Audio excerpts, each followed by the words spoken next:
Hello. Good morning. Today's interval day. And Carmel is torturing me over my coffee. I did already do 6 minutes, so I'm pretty awake though. Okay, so we're going to talk about the whole point of the intervals, because you'll notice that running a minute and a half, or even as we're going to upgrade eventually to 2 minutes, really fast, is not actually something that's going to happen during a 100-mile. Okay, so the benefit of this comes from getting your heart rate way up, way back down, which is why walking between, not jogging, these are not cruise intervals for running a fast half marathon. You're fluctuating your heart rate way up and way down, over and over, 1 time a week.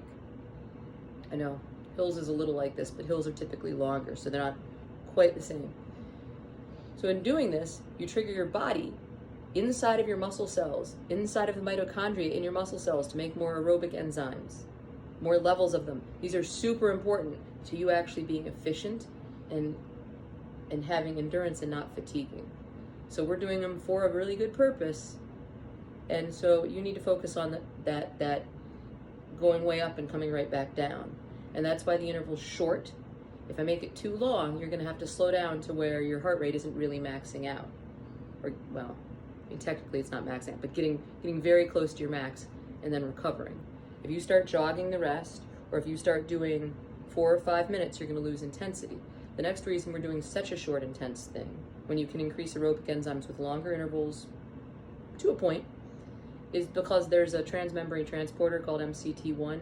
You really don't. Medical biochemistry is a super fun class. And it is a lactate shuttle. And it is super important to you recovering really well from when you accidentally go up a hill too hard in 100. It is super, super important to you not fatiguing systemically. It makes you much more efficient to have more of it. High intensity intervals make more.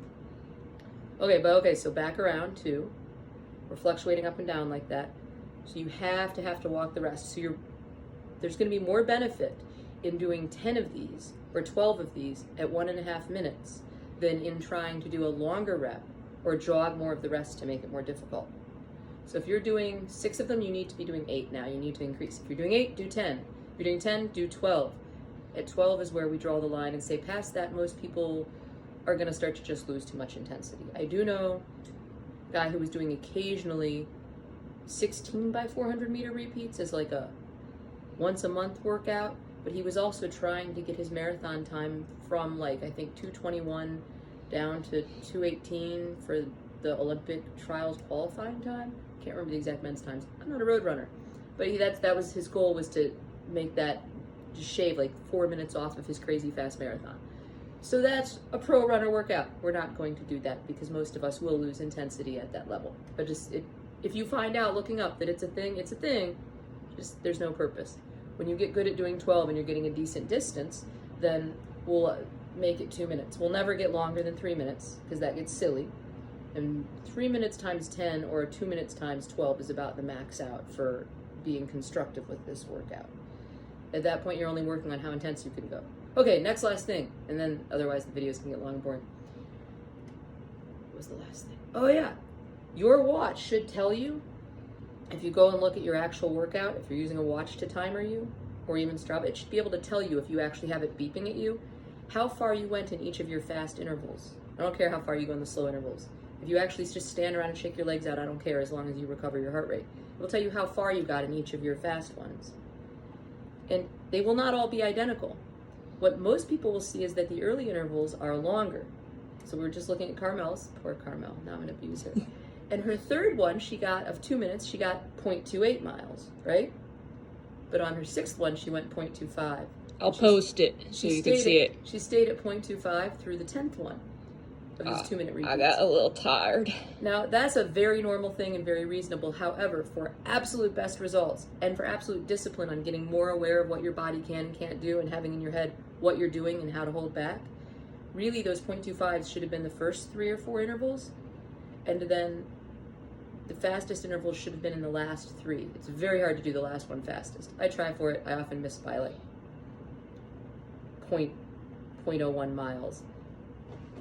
But I will say though, so what about this? I will say I didn't know how many I was going to do, because having come back to intervals since all the racing and whatnot, I have not actually done 10. That was my first time doing 10. So I set out thinking I'll do 8 to 10, depending how I feel.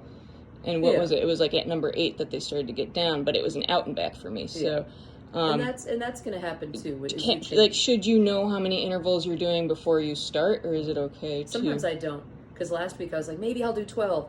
And at number 8 I went, it's still getting over the bronchitis, which is why my voice sounds funny. Don't run when you have bronchitis. I do. I always will. I also refuse to use the steroid inhaler. Don't care. Reactive airway. Not using the steroid inhaler. Not interested in the side effects. But you do you.